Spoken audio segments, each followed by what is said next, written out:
দিয়ে আমের আচার বানাবো। কেটে নেব আমগুলি এইভাবে কেটে নিয়ে শুকনো লঙ্কা, মেথি, জিরে, গোয়া মসুরি, ধনে, গোলমরিচ এগুলি আমি ভেজে নেব। সবগুলো একটু ভেজে নেব। ভাজা হয়ে গেছে। দেখাবেন আমি কড়াইতে তেল দিয়ে দিলাম। দিয়ে দেবো এর মধ্যে 5 ফোড়ন। এই আমগুলি লবণ মেখে রেখেছিলাম, এখন দিয়ে দেব।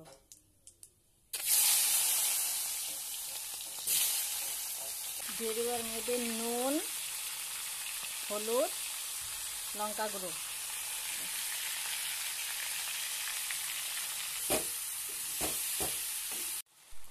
আমগুলি দেখে সিদ্ধ হয়ে গেছে, সুন্দর সিদ্ধ হয়েছে।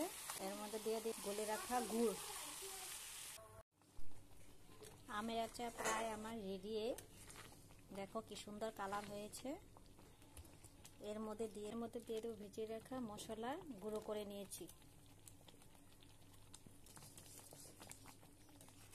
মশলাটা মিক্সড করলাম কতক্ষণ। এখন আমি এটাকে নামিয়ে নেব। কেমন হয়েছে বলো।